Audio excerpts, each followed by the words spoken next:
Cumprimento a todos os participantes do segundo Congresso Latino-Americano de Desenvolvimento Sustentável. Meu nome é Fernanda Salles Sábio e vou apresentar o artigo Desafios e Oportunidades da Gestão Participativa dos Recursos Hídricos no Comitê da Bacia Hidrográfica do Rio de São Francisco, em meio a mudanças políticas e pandêmicas, rumo à concretização do ODS 6, Água e Saneamento. A apresentação está estruturada em introdução, objetivos, metodologia, resultados, discussões e conclusões. Então, introduzindo o tema, a água cada vez mais encontra-se no centro das atenções e é tema recorrente de discussões. E a gestão e a prestação dos serviços de água sustentam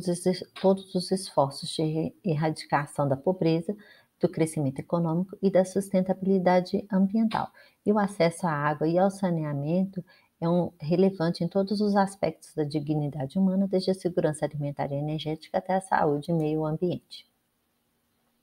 A Agenda 2030 é uma agenda planetária visando o alcance de um modo de vida mais sustentável para todas as nações. É composto de 17 objetivos e 169 metas. Emprega o lema não deixar ninguém para trás. Reforçando os ODS, estamos na década internacional para a ação Água para o Desenvolvimento Sustentável, que visa fortalecer as políticas e programas de gestão da água e promover uma maior conscientização sobre a importância da água para o desenvolvimento sustentável, através da cooperação entre países e regiões e através da participação de todos os setores na tomada de decisão relacionada aos recursos hídricos. A gestão integrada e participativa da água ela é fundamental para garantir a disponibilidade e a gestão sustentável da água e do saneamento para todos, indo de encontro com o objetivo do ODS 6. E a década internacional para a ação Água para o Desenvolvimento Sustentável é uma oportunidade para acelerar os esforços globais para alcançar esse objetivo e promover um futuro mais sustentável e equitativo para todos. O ODS 6 Água e Saneamento visa assegurar o acesso à água e ao saneamento a todos, independente da condição social, econômica e cultural. A importância da gestão participativa integrada para a água para o desenvolvimento sustentável para garantir que a água seja gerenciada de forma justa e equitativa para todos ganha destaque nas consecuções das metas do ODS, especialmente as metas 6.5, de implementar a gestão integrada dos recursos hídricos em todos os níveis, e a meta 6B, que é apoiar e fortalecer a participação das comunidades locais e a cooperação entre os atores no sistema de gestão de recursos hídricos. A gestão participativa é o cerne da Política Nacional de Recursos Hídricos, que criou vários organismos e instituições e um novo arranjo institucional para a gestão dos recursos hídricos. Dentre eles, destaca-se os comitês de bacias, que são os fóruns de discussão local sobre a gestão dos recursos hídricos, sendo considerados, portanto, os parlamentos das águas. A garantia de representação dos diversos interesses e interessados está garantida na Política Nacional de Recursos Hídricos e a participação é fundamental para legitimar as decisões das políticas públicas, para garantir a real compreensão dos impactos da implantação de determinada decisão e política sobre a população local e também para garantir a apropriação local das soluções definidas, contribuindo para o sucesso da implementação da política. Os desafios da gestão participativa no âmbito dos comitês são muitos e são muito estudados, e os principais que aparecem com mais frequência na literatura são o papel dos gestores e a lógica dos sistemas peritos, a excessiva setorização das políticas públicas e a dificuldade da sua integração, principalmente a gestão dos recursos hídricos, que é uma política transversal que permeia vários setores, a dependência do papel indutor de alguns atores na representação dos interesses difusos, a necessidade de capacitação dos membros dos comitês, as falhas no repasse de informações entre os membros do comitê, o tamanho e a formulação das pautas, a representação e representatividade efetiva dos membros é um tema muito estudado,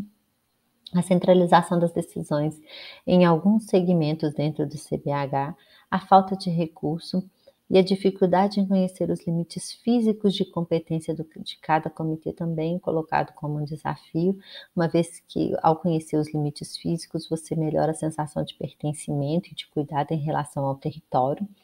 E a participação municipal, ela é um desafio importante para a gestão dos recursos hídricos, porque o município ele não teve o domínio dos recursos hídricos, então A participação dele se dá na gestão dos recursos hídricos, se dá na participação nos comitês de bacia, e ele é um ente muito importante, porque ele é responsável pela gestão do território e pelo serviço de abastecimento de água, no nível local, no nível municipal mesmo. Então, ele depende do nível de comprometimento e do entendimento do gestor municipal sobre a relevância dos comitês. Mais recentemente, as mudanças políticas e a pandemia se apresentaram como um desafio para a gestão participativa no âmbito dos comitês. As mudanças políticas no período de 2019 a 2022 trouxe mudanças, né, no cenário político, com o enfraquecimento institucional e o desmonte das políticas e instituições indigenistas quilombolas, com impacto na FUNAI, na Fundação Palmares, no Instituto de Recolonização e Reforma Agrária, o INCRA, o Instituto Chico Mendes, o ICMBio. Dentro da perspectiva dos recursos hídricos, houve toda a transferência do sistema de recursos hídricos do Ministério do Meio Ambiente para o Ministério do Desenvolvimento Regional, impactando o Conselho Nacional de Recursos Hídricos e a Agência Nacional de Águas, além do decreto número 10.000, que alterou a composição e atribuição do Conselho. A pandemia por Covid-19 é um desafio novo que provocou um isolamento social intenso, onde foram impedidas a realização de qualquer tipo de aglomeração, como reuniões, as câmaras, as plenárias, e então tiveram que ser implementadas soluções para a realização dessas reuniões, devido à importância da pauta hídrica. Elas foram realizadas no formato virtual e ainda houve a necessidade de adaptações na metodologia do sistema eleitoral e recondução dos membros eleitos dos conselhos. O afastamento social induziu a implementação de grandes mudanças na forma da participação, e muitas práticas foram consideradas exitosas e estão sendo mantidas, como o teletrabalho, trabalho e estudo em sistema hídrico, o compartilhamento e assinatura eletrônica de documentos, e as reuniões híbridas foram legalizadas através da Lei 14.309. Analisar a mudança na participação, né? O objetivo desse trabalho é analisar as mudanças na participação social do Comitê da Bacia Hidrográfica do Rio São Francisco, através da avaliação qualitativa da participação de cada membro de cada segmento do CBH, frente às mudanças políticas ocorridas devido à mudança de governo e pandemia, que modificou a forma de realização das reuniões plenárias no período. Então, o objetivo foi analisar o período de setembro de 2016 a maio de 2022, durante a gestão de 2016 a 2021 e a gestão de 2021 a 2025 do CBH. O outro objetivo é analisar o impacto dessas mudanças internas e externas nas gestões dos recursos hídricos brasileiros, para identificar as ameaças e oportunidades que interferem na consecução dos objetivos da Política Nacional dos Recursos Hídricos e do ODS 6. A metodologia empregada foi a pesquisa qualitativa de natureza aplicada, com objetivo exploratório por meio de técnica de pesquisa e análise documental em estudo de caso único. A primeira etapa foi a caracterização da bacia hidrográfica do Rio São Francisco e do Comitê São Francisco, e a segunda etapa avaliou a presença dos membros componentes do plenário por meio da análise documental das atas e listas de presenças das plenárias ordinárias e extraordinárias realizadas no período de setembro de 2016 a maio de 2022. Os critérios qualitativos utilizados estão nessa tabela, com classificações variando de ótimo a péssimo, com base na porcentagem de participação. Então, a caracterização da bacia hidrográfica do Rio de São Francisco, ela ocupa 8% do território brasileiro, representa uma importante ligação entre as regiões nordeste e sudeste do país. O Rio São Francisco atravessa diferentes estados e conecta diferentes realidades socioeconômicas, e a região é marcada por uma rica diversidade ambiental, abrangendo os biomas como Cerrado, Caatinga e fragmentos da Mata Atlântica. O Comitê da Bacia Hidrográfica do São Francisco foi criado por decreto presidencial em 5 de junho de 2001, é um órgão colegiado de natureza consultiva, deliberativa e normativa, e é integrante do SING. O plenário do CBH é composto por 62 membros titulares, que se reúnem ordinariamente 2 vezes ao ano e ainda em caráter extraordinário, sendo os usuários dos recursos hídricos representando 38,7% dos membros, o poder público 32,2%, a sociedade civil 25,8% e as comunidades tradicionais representam 3,3% do total dos membros. E a agência Peixe Vivo é a agência de bacia do comitê. Os resultados. Foi feita a avaliação da presença dos membros dos componentes do plenário, essa avaliação qualitativa, por meio da análise das atas de reuniões, foram no período, sendo 22 reuniões presenciais antes da pandemia, 5 reuniões virtuais ocorridas durante o período pandêmico, 2 reuniões ocorridas em formato híbrido e 3 reuniões presenciais já após o fim do isolamento social. Então, a participação do Poder Público Federal, a participação geral ela veio reduzindo, ela veio de boa, passou para razoável no período da pandemia e na participação híbrida já após pandemia. E quando retorna ao formato presencial, a participação do Poder Público fica péssima, com destaque para o MDR, que vinha tendo uma participação ótima, e aí no final, né, com o retorno das reuniões só presenciais, a presença já foi ruim. Teve uma redução também na participação do Ministério de Minas e Energia. E o Ministério da Economia sempre teve uma participação péssima nessas reuniões. E a FUNAI, que né, ao retorno presencial, também apresentou uma participação péssima. A participação do Poder Público Estadual é um setor que participa muito e foi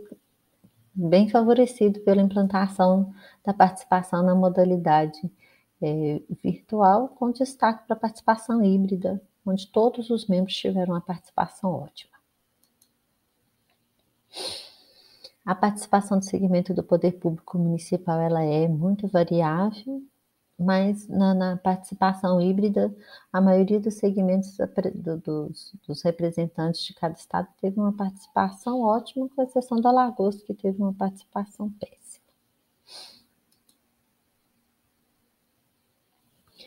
A participação dos segmentos dos entes civis de recursos hídricos é um segmento muito participativo, que teve a participação impactada no período pandêmico.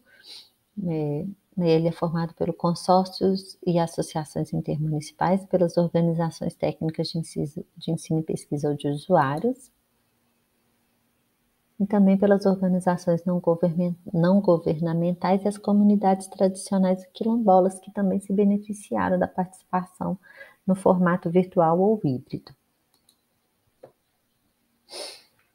Os povos indígenas, eles tinham uma participação boa antes da pandemia, no período pandêmico uma participação ruim. Com a participação híbrida, né, o retorno, né, após o isolamento social, uma participação razoável, voltando a uma participação, apresentando após, né, o retorno total das atividades, sem restrição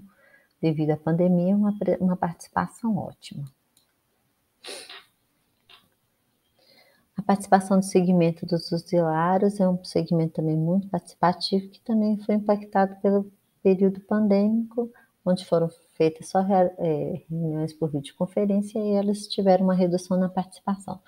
Os usuários são representados pelo abastecimento urbano e captação e diluição de efluentes urbanos, pela indústria, captação e diluição de efluentes industriais e mineração, pela irrigação e uso agropecuário, o segmento hidroviário, o segmento de pesca, turismo e lazer e ainda as concessionárias autorizadas de energia elétrica. Então, as conclusões. O resultado dessa análise evidenciou a gestão dos recursos hídricos de forma descentralizada e participativa como um processo em contínuo aperfeiçoamento, que está sujeita a ameaças e oportunidades, como as mudanças de contexto político e de saúde pública que impactaram os atores e as instituições, dentre elas os comitês de bacias e seus representantes. Então, ficou evidente o impacto da pandemia por Covid na participação das reuniões plenárias do CBH, pois todos os segmentos apresentaram redução na presença nas reuniões plenárias durante o período pandêmico, com exceção do Poder Público Estadual, que teve a participação potencializada pela participação virtual. O segmento do Poder Público Federal apresenta uma redução progressiva na participação das reuniões plenárias do comitê, corroborando com as análises que identificaram as ameaças e fragilidades e desmonte de políticas e instituições no Brasil, evidenciando o abandono das pautas ambientais, em especial aquelas relacionadas aos recursos hídricos, colocando em risco a gestão descentralizada e participativa dos recursos hídricos, realizada sobretudo no âmbito dos comitês de bacias. A redução na participação federal no período analisado compromete o alcance das metas do ODS 6, em especial a meta 6.5, que tem como um de seus indicadores o grau de implementação da gestão integrada dos recursos hídricos, que considera nos seus cálculos, dentre outros, a participação pública nacional nas instâncias de gestão de água. Considerando a enorme dimensão do território de atuação do comitê e os desafios e oportunidades que afetam a gestão participativa das águas, a participação das reuniões plenárias de forma híbrida, que contempla tanto a participação presencial quanto virtual, mostrou-se uma prática exitosa para ampliação da participação dos membros do plenário, sobretudo dos representantes dos poderes estaduais e municipais e das comunidades tradicionais e quilombolas, que são integrantes do segmento de entidades civis e de recursos hídricos, podendo, portanto, contribuir para uma gestão mais participativa da água e para o alcance, sobretudo, das metas 6.5 e 6b do ODS 6. Finalizo a minha apresentação e agradeço a participação.